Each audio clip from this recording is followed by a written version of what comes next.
मैंने अभी आपको हड़प्पा सभ्यता के निर्माताओं के विषय में चर्चा करी, एक अच्छी खासी एक डीप कॉन्सेप्चुअल चर्चा की हमने।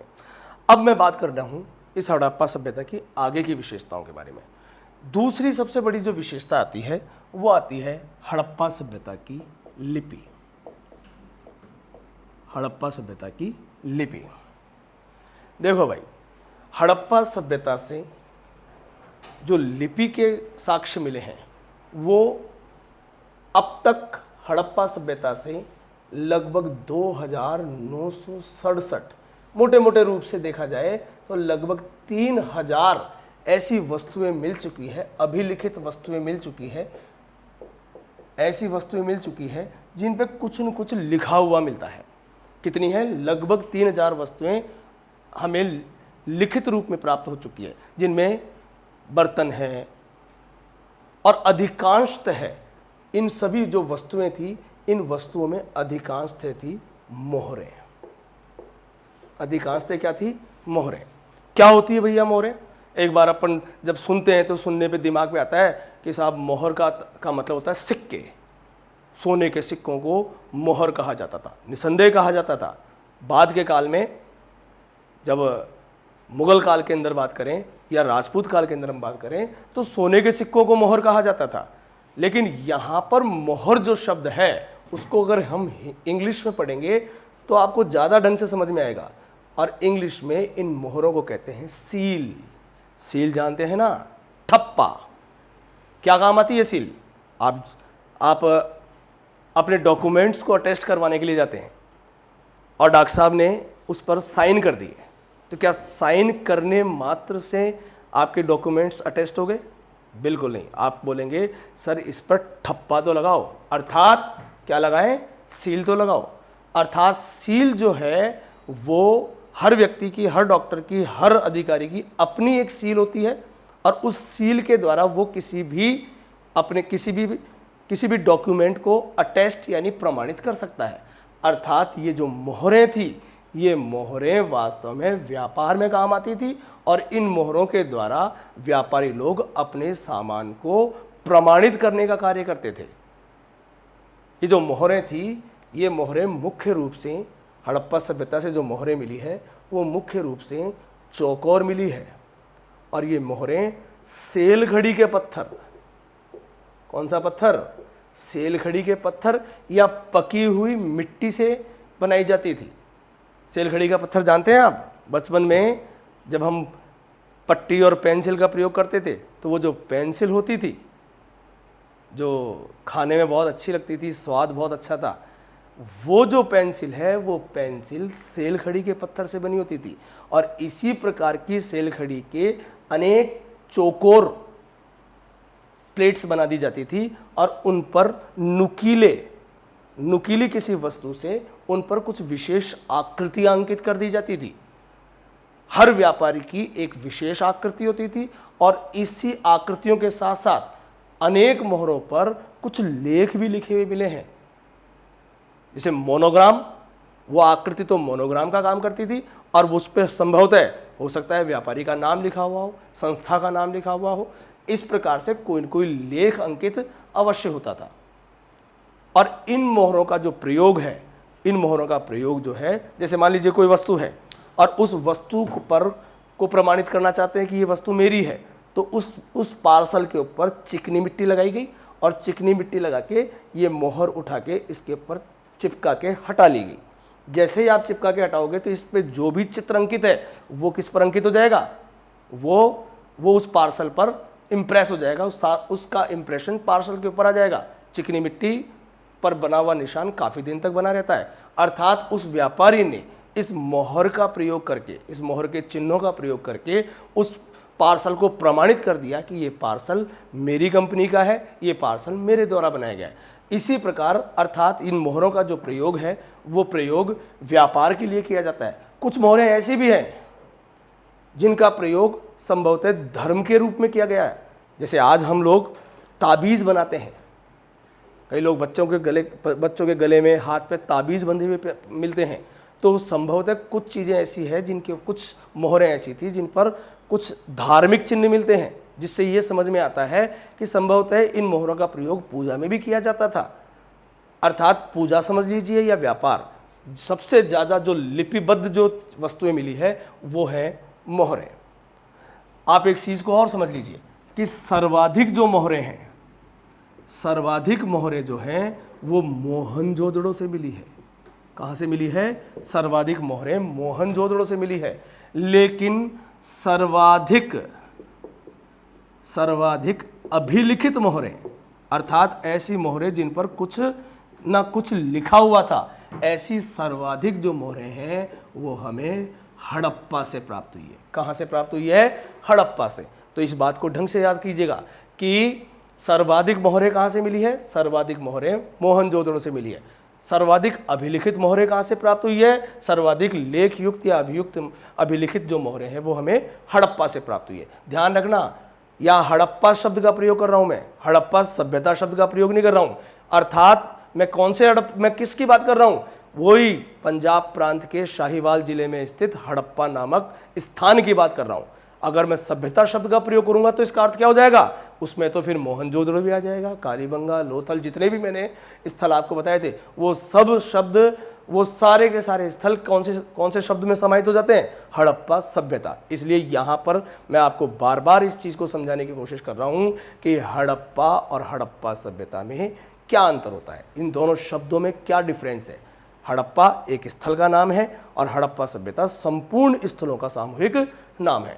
तो सर्वाधिक जो मोहरें हैं वो सर्वाधिक मोहरें मोहनजोदड़ो में, और सर्वाधिक अभिलिखित मोहरें कहाँ से प्राप्त हुई है? हड़प्पा से प्राप्त हुई है। समझ में आ गया आपको? Very good. अब मैं बात कर रहा हूँ कि इन मोहरों पे जो भी कुछ लिखा हुआ है, अगर उन अक्षरों की मैं बात करता हूँ तो यहाँ पूरी हड़प्पा सभ्यता से लगभग 250 से लेके और 400 अक्षर मिलते हैं। कितने अक्षर मिले हैं? 250 से लेके, कुछ इतिहासकार 250, ये 250 से 400 में इसलिए बोल रहा हूँ कि कुछ अक्षरों को कोई इतिहासकार अक्षर के रूप में स्वीकार करता है और कुछ को केवल चिन्ह के रूप में स्वीकार कर लेता है, उसे अक्षर नहीं मानते। तो मोटे मोटे रूप से 250 से लेके 400 के बीच में अक्षर मिले हैं हड़प्पा सभ्यता के विभिन्न मोहरों पर, विभिन्न वस्तुओं पर। लेकिन इनमें से मात्र 62 ही मूल अक्षर माने गए हैं। मात्र 62 ही कितने अक्षर माने गए हैं? मूल अक्षर माने गए। भाई अक्षर और मूल अक्षर में क्या अंतर हुआ? तो ढंग से समझो। ये क्या है? क। ये क्या है? क। ये क्या है? क। अक्षर कितने हो गए? 1 2 3। लेकिन मूल रूप से कितने अक्षर हुआ? एक ही अक्षर हुआ। इसलिए अक्षरों की संख्या तो इतनी मिली है, लेकिन उनमें जो मूल अक्षर है वो वास्तव में कितने हैं? मात्र 62 अक्षर है। आप सबको मैंने पहले ही दिन बताया था, पहले ही जो सेशन था उसमें मैंने आपको बताया था कि इस हड़प्पा सभ्यता को आदियुगीन सभ्यता कहा जाता है। आदियुगीन क्यों कहा जाता है? इसलिए कहा जाता है कि यहाँ के लोग लिखना तो जानते थे, पर क्या लिख गए वो आज तक हमें समझ में नहीं आया है। इस लिपि को पढ़ने का पहला जो प्रयास था, वो पहला प्रयास 1925 के अंदर, 1925 में एक लिपि शास्त्री थे जिनका नाम था वेडल। क्या नाम था? वेडल। इनके द्वारा किया गया। सबसे पहले वेडल ने घोषणा की थी, ये दावा किया था कि उन्होंने इस लिपि को पढ़ लिया है, इन लेखों को पढ़ लिया है। लेकिन जब लिपि शास्त्रियों के बीच में बैठे तो वेडल पढ़ने में असफल हो गए। उन लोगों के उन अन्य लिपि शास्त्रियों के प्रश्नों का उत्तर देने में असफल हो गए। अर्थात वेडल का दावा क्या हो गया? फेल हो गया। तब से लेके अब तक इस लिपि को पढ़ने के कितने प्रयास किए जा चुके हैं? 37 प्रयास किए जा चुके हैं। अर्थात 37 बार दावे किए जा चुके हैं इतिहासकारों के द्वारा कि उन्होंने इस लिपि को पढ़ लिया है। और 37वां और अंतिम प्रयास हमारे भारत के ही थे, डॉक्टर नटवर झा के द्वारा किया गया था। 37वां और अंतिम प्रयास भारतीय लिपि शास्त्री डॉक्टर नटवर झा के द्वारा किया गया था। अर्थात आज तक, लेकिन ये प्रयास भी क्या हो गया? असफल हो गया। अर्थात आज तक इस सभ्यता की लिपि को नहीं पढ़ा जा सका। ये लिपि आज तक अपाठ्य है। पता नहीं क्या लिख गए।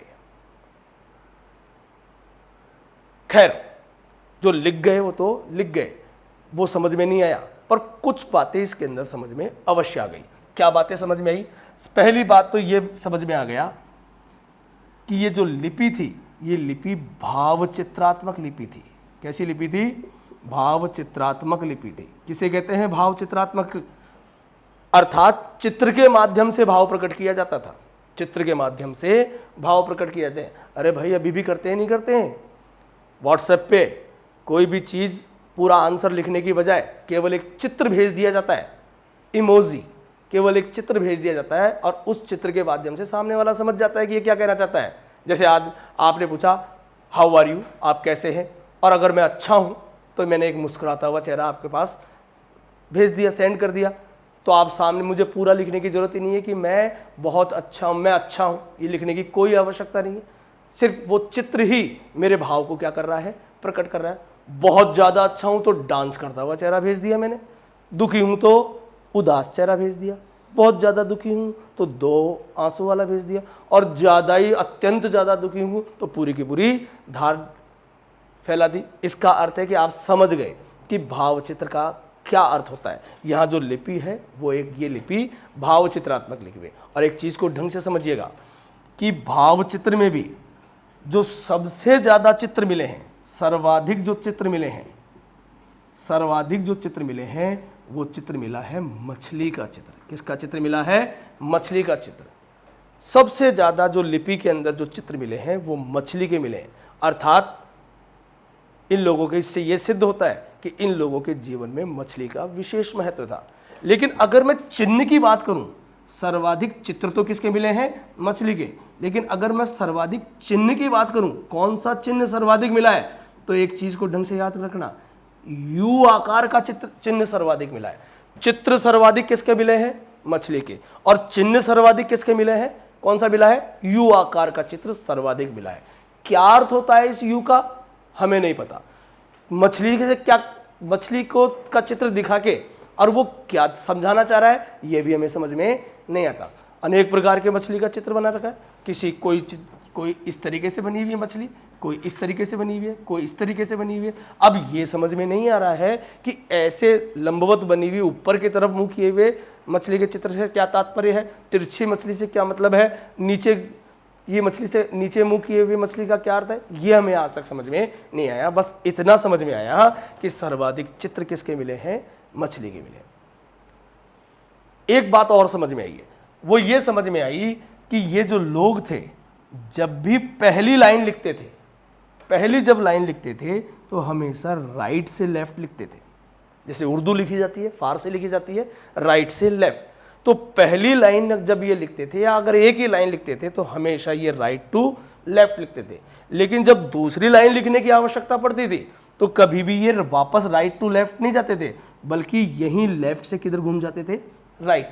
तीसरी अगर लाइन लिखनी होती थी तो राइट टू अगेन लेफ्ट, अर्थात बिल्कुल इस तरीके से सर्पाकार तरीके से ये लिखते थे। और लिपि शास्त्र में इस लिखने के इसी प्रक्रिया को, इसी प्रकार को बोस्त्रोफेदन लिपि कहा जाता है। क्या कहा जाता है? बोस्त्रोफेदन लिपि कहा जाता है। अर्थात इस सभ्यता की जो लिपि है उसकी 2 बातें स्पष्ट हुई है।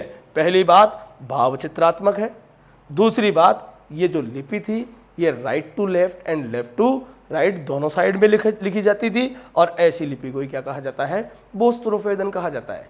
एक और इंपॉर्टेंट बात मैं आपको समझाता हूं। एक स्थान है जिसका नाम है धोलावीरा। कहाँ है धोलावीरा? आप सब जानते हैं कि धोलावीरा भारत के गुजरात के काठियावाड़ क्षेत्र के अंदर मिलता है। और इस धोलावीरा में एक श्वेत पत्थर, कौन सा पत्थर? श्वेत पत्थर मिला है। काफी विशाल शिला मिली है, बहुत बड़ी शिला मिली है। और इस श्वेत पत्थर पर बड़े बड़े अक्षर मिले, 10 बड़े बड़े अक्षर, जिनकी लंबाई जो है लगभग 35 सेंटीमीटर और चौड़ाई जो है वो लगभग 25 सेंटीमीटर मिली है। बड़े बड़े अक्षर मिले हैं। और कुल अक्षर जो मिले हैं इस तरीके से, कुल अक्षर जो मिले हैं वो अक्षरों की संख्या है 10। टोटल 10 अक्षरों के बड़े बड़े 10 अक्षर बड़े बड़े एक शिला के ऊपर अंकित हैं। खोद खोद के उसे बनाए गए थे, बड़े बड़े अक्षर बनाए गए। और ये धोलावीरा से मिला जो ये अभिलेख, ये पत्थर है, ये हड़प्पा सभ्यता का सबसे बड़ा अभिलेख माना जाता है। सबसे बड़ा अभिलेख माना जाता है। कहाँ पर मिला है सबसे बड़ा अभिलेख? धोलावीरा में, श्वेत पत्थर पर। प्रश्न उठता है कि इतना बड़ा लेख लिखने की क्या आवश्यकता थी? इतना बड़ा तो भाई बहुत बड़ा लेख, बड़े बड़े अक्षर तो तभी लिखे जाते हैं जब उद्देश्य हो कि दूर खड़ा हुआ व्यक्ति भी उसे आसानी से पढ़ सके। और इसका मतलब या तो ये कोई सूचना पट रहा होगा या फिर कोई साइन बोर्ड रहा होगा, किसी संस्था का साइन बोर्ड। देख लीजिए, आज भी हमारे यहाँ बहुत सारे प्रतिष्ठान हैं, उनके जो साइन बोर्ड लगे होते हैं उसमें बड़े बड़े अक्षर होते हैं, जिनका उद्देश्य है कि दूर से भी व्यक्ति उन अक्षरों को पढ़ सके।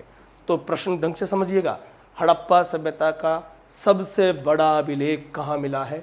धोलावीरा में। किस पर मिला है? श्वेत पत्थर पर, शिला के ऊपर। कितने अक्षर मिले हैं? 10 अक्षर मिले हैं। इनकी साइज आपको याद करने की कोई आवश्यकता नहीं है, सामान्य रूप से समझ सकते हैं कि इनके ये जो अक्षर हैं, इनकी लंबाई लगभग 35 सेंटीमीटर और चौड़ाई लगभग 25 सेंटीमीटर। बड़े बड़े अक्षरों का एक समूह मिला है। मैं उम्मीद करता हूं कि इस लिपि के संबंध में जितनी भी मैंने आपको बातें बताई है, ये बातें आपको ठीक ढंग से समझ में आ गई होगी। तो आप एक बार, मैं आपको फिर से मौका दे रहा हूं कि जो भी बोर्ड पे मैंने अंकित किया है इसका आप स्क्रीनशॉट लेके इसे सुरक्षित कर लें।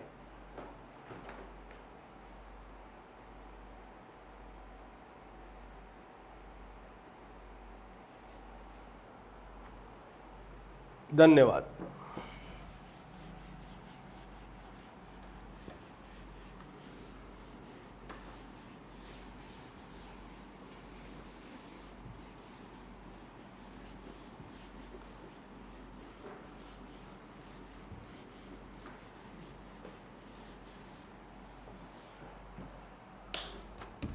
तो मित्रों, ये हुआ अभी तक मैंने चर्चा की लिपि की। अब तक मैं क्या क्या चर्चा कर चुका हूँ? हड़प्पा सभ्यता के स्थलों की चर्चा कर चुका हूँ, नदियों की चर्चा कर चुका हूँ, मैं हड़प्पा सभ्यता के निर्माताओं की चर्चा कर चुका हूँ। दोनों प्रकार के निर्माता, अभिलेख उसमें प्रजातीय आधार पर और सांस्कृतिक आधार पर। और मैं चर्चा कर चुका हूँ हड़प्पा सभ्यता की लिपि की। अब मैं बात कर रहा हूँ कि हड़प्पा सभ्यता की सबसे महत्वपूर्ण विशेषता। अनेक प्रकार की विशेषताएं हैं, उनमें सबसे जो पहली विशेषता है, जो सबसे महत्वपूर्ण विशेषता है, जो यूनिक विशेषता है, उस विशेषता को कहते हैं हड़प्पा सभ्यता का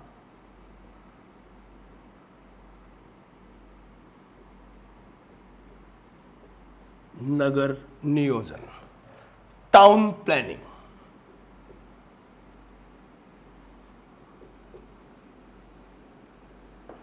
टाउन प्लानिंग, नगर बनते हैं तो कुछ नगर तो अपने आप ही धीरे धीरे गांव से धीरे धीरे किस में बदल जाते हैं? नगरों में बदल जाते हैं। और कुछ ऐसे नगर होते हैं जो बड़े नक्शा बना के और वो स्थापित किए जाते हैं। तो इस सभ्यता के जो नगर हैं, उन नगरों की क्या विशेषता थी? अनेक विशेषताएं थी। जैसे सबसे पहली बात, ढंग से समझिएगा, नगर नियोजन में सबसे पहले हम चर्चा कर रहे हैं नगर की बनावट। नगर की बनावट, जब हम ऊपर से छवि चित्र लेते हैं तब हमें समझ में आता है कि ये जो नगर थे, हड़प्पा सभ्यता के जो नगर थे, वो नगर 2 भागों में बटे हुए होते थे। कितने भागों में? 2 भागों में बटे होते थे। एक पश्चिमी भाग और एक पूर्वी भाग। पश्चिमी भाग और पूर्वी भाग, नगर 2 भागों में बटे होते थे, पश्चिमी भाग और पूर्वी भाग। दूसरी बात, ये जो पश्चिमी भाग है, देखने पे पता चल रहा है कि ये जो पश्चिमी भाग है, ये पश्चिमी भाग क्षेत्रफल की दृष्टि से, किससे? क्षेत्रफल की दृष्टि से छोटा होता था, जबकि पूर्वी भाग जो है वो क्षेत्रफल की दृष्टि से क्षेत्रफल की दृष्टि से कैसा होता था, बड़ा हो सकता है। ये तो मैं आपको चित्र से ही समझ में आ रहा है। अगली जो विशेषता है वो मैं चित्र से समझा नहीं सकता हूँ, सिर्फ चित्र से दिखा नहीं सकता हूँ, आपको समझा सकता हूँ। दूसरी विशेषता है कि जो ये पश्चिमी भाग है, ये पश्चिमी भाग ऊंचाई पर होता था। किस पर होता था, ऊंचाई पर होता था। यानी पश्चिमी भाग वाला जो नगर है, इस भाग में पहले ईंटों का या तो प्राकृतिक दृष्टि से ऊंचाई पर हो, या फिर अगर प्राकृतिक दृष्टि से ऊंचाई पर नहीं है ये क्षेत्र, तो पहले बहुत ऊंचा प्लेटफॉर्म बनाया गया और उस ऊंचे प्लेटफॉर्म के ऊपर यहाँ पर भवन बनाए गए। तो बहरहाल इतना समझ लीजिए कि पश्चिमी भाग जो है वो ऊंचाई पर होता था, जबकि पूर्वी भाग है, पूर्वी भाग नीचे की ओर होता था, ढाल पे होता था। इस तरीके से ये पश्चिमी भाग है और ये पूर्वी भाग है, ये पश्चिमी और ये पूर्वी भाग।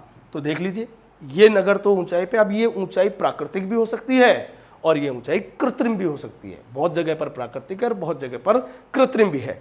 तो ये वाला जो नगर है, पश्चिमी नगर जो है ये ऊंचाई पर है, पूर्वी नगर जो है ये नीचे की ओर है। चलिए, समझ में आ गया आपको। आगे की बात करता हूं मैं। ये जो पश्चिमी क्षेत्र है, इस पश्चिमी क्षेत्र में एक विशेषता यह है कि चारों, ये जो क्षेत्र है ये चारों ओर से परकोटे से घिरा होता था। परकोटा युक्त होता था, चारों तरफ सुरक्षा के लिए दीवार बनी होती थी, परकोटा बना होता था इस तरीके से। लेकिन ये जो पूर्वी भाग था, ये पूर्वी भाग में सुरक्षा के कोई विशेष इंतजाम नहीं होते थे, अर्थात ये वाला जो भाग था ये परकोटा रहित होता था। ये क्षेत्र जो है ये निसंदेह आकार की दृष्टि से तो छोटा होता था, लेकिन इसके जो भवन होते थे ना भाई, ये भवन बड़े बड़े होते थे। कैसे होते थे, बड़े बड़े होते थे। जबकि ये क्षेत्रफल, ये जो है पूर्वी भाग, ये पूर्वी भाग आकार की दृष्टि से तो भले बड़ा होगा, लेकिन इसके जो भवन थे वो भवन छोटे होते थे। अपेक्षाकृत कैसे होते थे, छोटे होते थे। बड़े बड़े भवन होते थे और इधर छोटे छोटे भवन होते थे। तो जो ये बड़े बड़े भवन, ये तो समझ में आ रहा है कि ये जो छोटे छोटे भवन थे, इन छोटे छोटे भवनों का आवासीय महत्व था। कैसा महत्व था, ये रहने वाले थे, ये जहाँ पर रहने लायक भवन थे, इनका आवासीय महत्व था। लेकिन ये बड़े बड़े भवन क्या काम आते थे, तो ये माना जाता है कि संभवतः इस क्षेत्र के भवनों का सार्वजनिक महत्व होता था। आज भी आप देख सकते हैं कि अपने गांव के अंदर, अपने गांव में जो बड़ा से बड़ा जो भवन होता है, अधिकांशतः कैसा होता है, सार्वजनिक भवन होते हैं। कोई स्कूल समझ लीजिए, मंदिर, धर्मशाला, कुछ भी मान लीजिए, लेकिन होते सब कैसे हैं, उन सब का सार्वजनिक महत्व होता है। एक बात और समझ में आती है कि यार ये वाला जो क्षेत्र है, ये एक तो ऊंचाई पर है, दूसरा इस क्षेत्र के चारों ओर सुरक्षा की दृष्टि से परकोटा बनाया हुआ है। तो संभवतः इस क्षेत्र के अंदर वीआईपी लोग रहते होंगे, अभिजात्य वर्ग के लोग रहते होंगे, महत्वपूर्ण शासक वर्ग के लोग रहते होंगे। कौन से वीआईपी क्या होते हैं, आज भी देख लीजिए, वीआईपी कौन है, शासक वर्ग के लोग हैं। तो संभवतः इस क्षेत्र में शासक वर्ग के लोग रहते थे और इधर अपने जैसे लोग रहते थे, अर्थात संभवतः इस क्षेत्र के अंदर इसमें सामान्य लोग रहते थे, जनरल लोग रहते थे, सामान्य लोग रहते थे। सामान्य और मध्यम वर्गीय लोग कहाँ पर रहते थे, आम आदमी के लिए ये वाला क्षेत्र बना हुआ था। ये जो मैंने आपको सारी बातें बताई, ये है नगरों की बनावट की सामान्य विशेषताएं। पहली विशेषता समझ लीजिए, पहली विशेषता, नगर दो भागों में बटा होता था, पश्चिमी भाग और पूर्वी भाग। दूसरी विशेषता, पश्चिमी भाग ऊंचाई पर होता था और पूर्वी भाग नीचे ढाल की ओर होता था। तीसरी विशेषता, पश्चिमी भाग जो है वो परकोटे से युक्त होता था, चारों तरफ उसमें क्या बना होता था, परकोटा बना होता था, सुरक्षा के इंतजाम किए जाते थे। जबकि पूर्वी भाग के लिए कोई विशेष सुरक्षा के इंतजाम नहीं थे, अर्थात ये क्षेत्र परकोटा रहित होता था। ये क्षेत्र के जो भवन हैं ये बड़े बड़े होते थे, जबकि इस क्षेत्र के जो भवन हैं उनका आकार छोटा होता था, जिससे ये समझ में आता है कि संभवतः इस पश्चिमी क्षेत्र का जो था वो एक सार्वजनिक महत्व था। ऑफिसेज संभवतः कार्यालय हुआ करते थे, बड़े बड़े भवन कार्यालयों के काम आते थे, तो बड़े बड़े भवन हुआ करते थे, जबकि इस साइड के अंदर छोटे भवन थे, आम आदमी के रहने वाले भवन थे, आवासीय भवन होते थे। आज भी देख लीजिए कि जो बड़े बड़े ऑफिसेज, स्कूल, कॉलेजेस बनाए जाते हैं उनकी बनावट अलग प्रकार की होती है, जबकि हमारे जो रहने के जो भवन बनाए जाते हैं उनकी बनावट अलग प्रकार होती है। तो यहाँ के जो भवन हैं वो रहने वाले भवन हैं, इसीलिए हम संभवतः इसका जो महत्व था वो महत्व आवासीय था, जबकि इसका जो महत्व था बड़े आकार के भवन होने के कारण इसका महत्व सार्वजनिक था। और सबसे बड़ी बात कि अगर इस क्षेत्र के अंदर सुरक्षा के इंतजाम किए गए, ऊंचाई पर है, इसका मतलब यहाँ पर जो लोग रहते थे वो खास लोग रहते थे, अर्थात शासक वर्ग के लोग रहते थे, वीआईपीज रहते थे। जैसे आज भी देखा है ना कि हर नगर के अंदर जो राजधानी नगर होती है या कोई सा भी नगर होता है उसमें एक अलग से एक भाग होता है जिसे सिविल लाइंस कहा जाता है, जहाँ पर शासक वर्ग के लोग रहते हैं। संभवतः ये वाला जो क्षेत्र है ये हड़प्पा सभ्यता के नगरों का सिविल लाइन हुआ करता था, जहाँ पर शासक वर्ग के लोग रहते थे और यहाँ पर आम लोग रहते थे, यहाँ खास लोग और यहाँ पर आम लोग। ये दीवाने आम खास और ये दीवाने आम। बहुत बहुत धन्यवाद अगर आपको समझ में आया तो। अभी हमने पढ़ा नगर, हड़प्पा सभ्यता के नगरों की सामान्य विशेषताएं, अर्थात ऐसी विशेषताएं जो लगभग सभी नगरों में मिलती है, अर्थात ऐसे नियम जो हड़प्पा सभ्यता के सभी नगरों में समान रूप से मिलते हैं। लेकिन इतनी बड़ी सभ्यता में पूर्णतः समरूपता होना ये बहुत मुश्किल बात होती है। दोस्तों ध्यान रखना कि मानव निर्मित कोई भी दो वस्तुएं कभी भी पूर्णतः एक समान नहीं हो सकती है। पूरी तरह कोई भी मानव दूसरे स्थान पर सेम वैसी की वैसी चीज़ नहीं बना सकता, अर्थात अन्य स्थानों पर कुछ न कुछ परिवर्तन अवश्य होते हैं और वैसे भी आवश्यकता के आधार पर संशोधन और परिवर्तन तो करने ही होते हैं। तो अभी जो हमने पढ़े थे जो दो भाग में बंटना, जो सामान्य विशेषताएं थी, लेकिन इन नियमों के अनेक स्थानों पर उल्लंघन किए गए, अनेक स्थानों पर इनके अपवाद भी मिलते हैं। अब मैं आपसे चर्चा कर रहा हूँ हड़प्पा सभ्यता के जो नगरों की बनावट थी उन बनावट के अपवाद कौन कौन से हैं। जैसे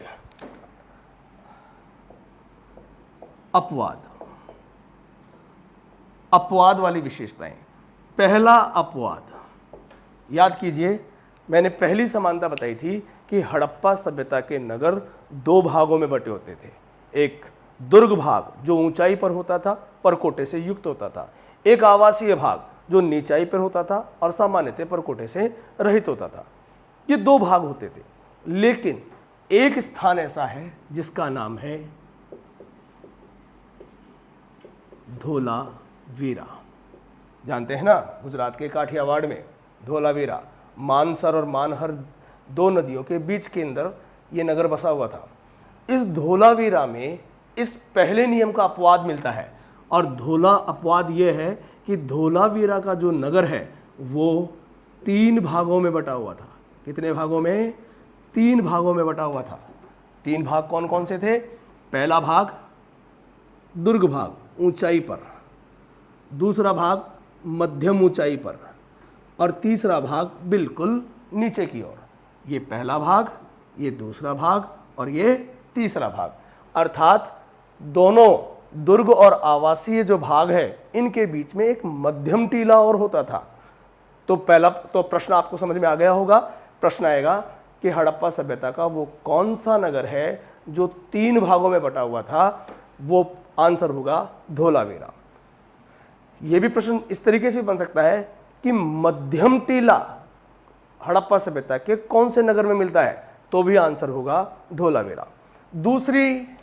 दूसरा अपवाद मैंने आपको बताया था सामान्य विशेषताओं में, हड़प्पा सभ्यता की सामान्य विशेषताओं के अंदर मैंने बताया था कि नगर जो हैं, जो पूर्वी भाग, जो पश्चिमी भाग है वो ऊंचाई पर होता था और पूर्वी भाग नीचे की ओर होता था। इसका भी इस नियम का भी उल्लंघन मिलता है, और वो उल्लंघन मिलता है दो स्थानों पर। एक जगह का नाम है चन्हूदड़ो और एक स्थान का नाम है चन्हूदड़ो, और एक स्थान का नाम है लोथल। चन्हूदड़ो सिंध प्रांत में है, सिंधु नदी के समीप, और लोथल काठियावाड़, गुजरात के काठियावाड़ में है, भोगवा नदी के समीप। इन दोनों स्थानों पर इस नियम का उल्लंघन मिलता है, और इन दोनों स्थानों के में नगर के जो दोनों भाग थे वो दोनों भाग समान ऊंचाई पर होते थे। कैसे होते थे? समान ऊंचाई पे होते थे।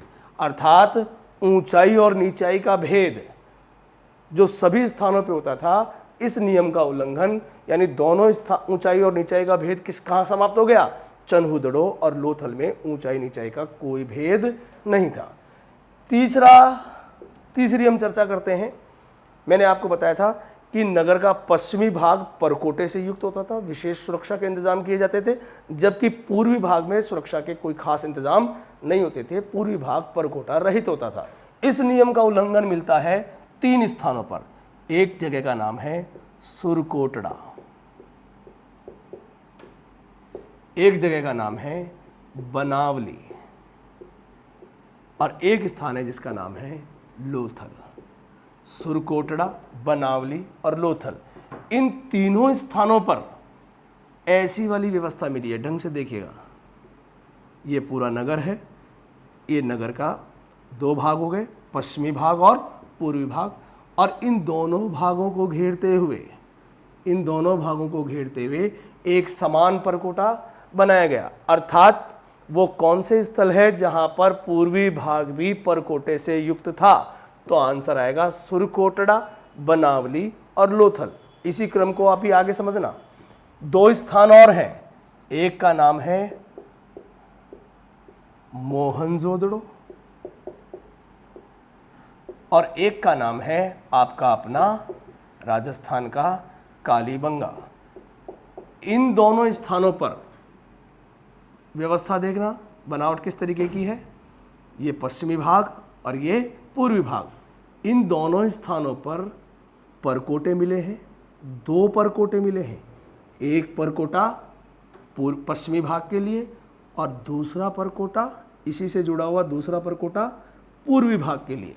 अर्थात दोनों में डिफरेंस ढंग से देखिएगा कि पश्चिमी सुरकोटड़ा, बनावली और लोथल, इन तीनों में भी पूर्वी भाग सुरक्षा से युक्त था, परकोटे से युक्त था, और मोहनजोदड़ो और कालीबंगा में भी पूर्वी भाग परकोटा युक्त था। लेकिन दोनों में डिफरेंस क्या दिख रहा है कि इन तीनों नगरों में समान परकोटा प्रयोग किया गया, एक ही परकोटा यूज किया गया, जबकि मोहनजोदड़ो और कालीबंगा में परकोटे भी अलग अलग यूज किए गए। पश्चिमी भाग के लिए अलग परकोटा और पूर्वी भाग के लिए अलग परकोटा। तो प्रश्न इस तरीके से भी आ सकता है कि निम्नलिखित में से वे कौन से स्थल हैं जहां नगर का पूर्वी भाग परकोटा युक्त था? तो आंसर होगा सुरकोटड़ा, बनावली, लोथल, मोहनजोदड़ो और कालीबंगा।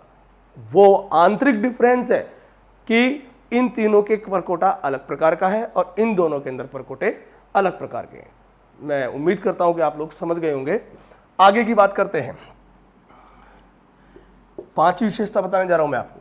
ये जो मोहनजोदड़ो है, मोहनजोदड़ो, इस मोहनजोदड़ो की विशेषता है कि इसमें जो नगर था, उस नगर के दोनों भाग अलग अलग भाग हो गए, ये पश्चिमी और ये पूर्वी, और इन दोनों भागों के बीचों बीच एक नहर के साक्ष्य मिले हैं। किसके साक्ष्य मिले हैं?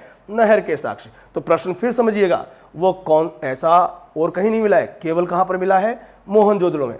वो कौन सा स्थल है जहां नगर के बीचों बीच नहर के साक्ष्य मिले? आंसर होगा मोहनजोदड़ो। मोहनजोदड़ो में पश्चिमी और पूर्वी नगर के बीच से एक नहर जाने का साक्ष्य मिलता है।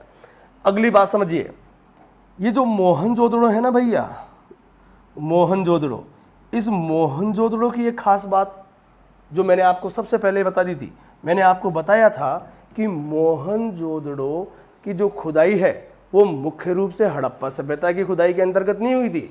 वास्तव में राखालदास बनर्जी को या भारतीय पुरातत्व विभाग के द्वारा 1922 में मैंने बताया था कि एक स्तूप कनिष्क काल कुषाण कालीन एक स्तूप का सर्वे करने के लिए भेजा गया था, और उस सर्वे करते करते वहां पर हमें एक नगर मिल गया था, एक प्राचीन नगर मिल गया था। होता है ना कई बार कि गए तो ढूंढने कोई और चीज थे और मिल कोई और चीज गई जिसकी हमने उम्मीद भी नहीं की थी।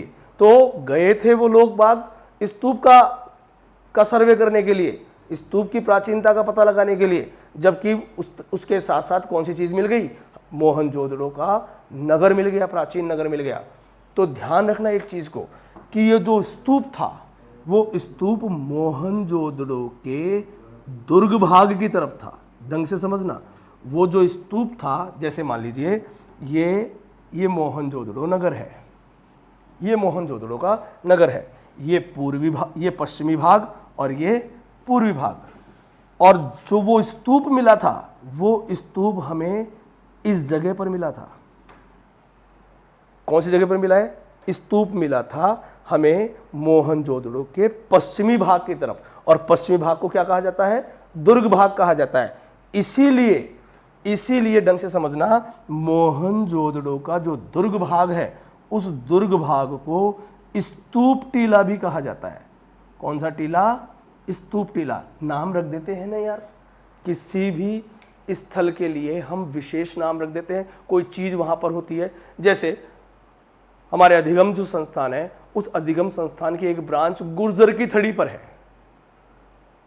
एक ब्रांच का एड्रेस है गुर्जर की थड़ी, जबकि वहां पर अब वर्तमान में गुर्जर की थड़ी नाम की कोई चीज है ही नहीं। तो जिस समय उस स्थल का नामकरण किया गया था उस समय वहां पर एक थड़ी हुआ करती थी जो एक गुर्जर जाति का व्यक्ति चलाता था, तो उस जगह का नाम क्या पड़ गया? गुर्जर की थड़ी। ठीक इसी प्रकार मोहनजोदड़ो का जो दुर्ग भाग था उस दुर्ग भाग का नाम क्या रख दिया गया? स्तूप टीला रख दिया गया। क्यों रख दिया गया? क्योंकि इसी टीले के ऊपरी भाग पर कुषाण कालीन क्या मिला था? स्तूप मिला था, जिसकी खोज करने के लिए गए थे राखालदास बनर्जी। जब लेकिन इसकी खोज करते करते उन्हें क्या मिल गया? ये मिल गया, पूरा का पूरा नगर मिल गया। मैं समझता हूं कि आप समझ गए होंगे। तो प्रश्न को ढंग से समझिएगा, हड़प्पा सभ्यता का वो कौन सा नगर है जिसके दुर्ग भाग को स्तूप टीला कहा जाता है?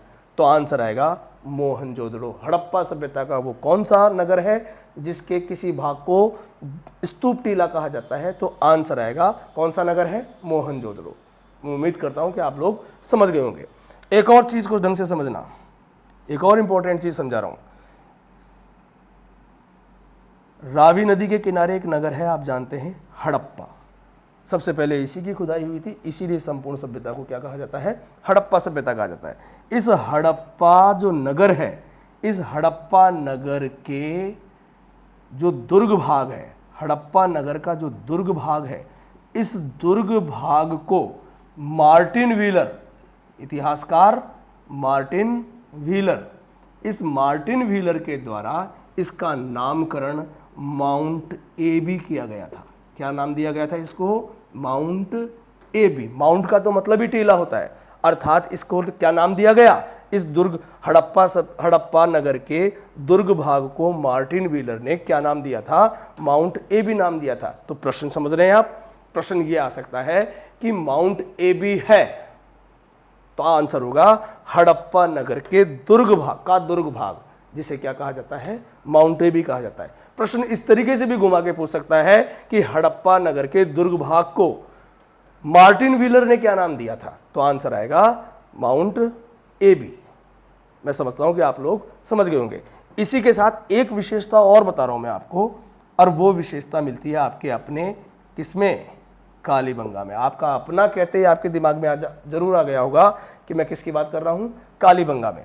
कालीबंगा में ये नगर है, ये कालीबंगा का नगर है, और इस नगर के दो भाग हो गए, एक पश्चिमी भाग और एक पूर्वी भाग।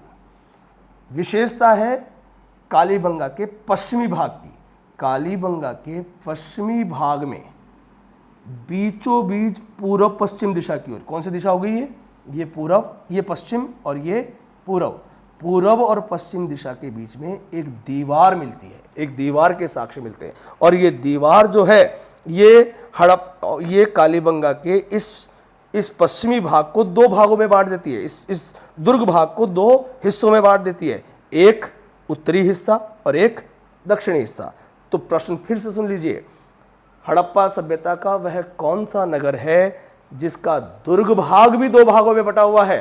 आंसर होगा कालीबंगा। कितने भागों में बटा हुआ है? दो भागों में। क्यों बटा हुआ है? क्योंकि दोनों के बीच कालीबंगा के जो दुर्ग भाग है उसमें बीचों बीच पूर्व पश्चिम दिशा की ओर एक दीवार के साक्ष्य मिले, और वो दीवार उसे इस भाग को दो हिस्सों में बांट देती है, उत्तरी हिस्सा और दक्षिणी हिस्सा। तो दोस्तों, ये जो मैंने आपको बताया है, ये बताए हैं सामान्य विशेषताओं के उल्लंघन अर्थात अपवाद। इससे जस्ट पहले मैंने आपको जो बताया था वो बताया था हड़प्पा नगर की सामान्य विशेषताएं, जो लगभग सभी नगरों में मिलती है, लेकिन इन नगरों में कुछ अन्य विशेषताएं मिलती है, कुछ विशिष्टताएं हैं, और वो विशिष्टताएं हैं धोलावीरा, चन्हुदड़ो, लोथल आदि सभी शहरों पर अलग अलग प्रकार की विशेषताएं मिलती है।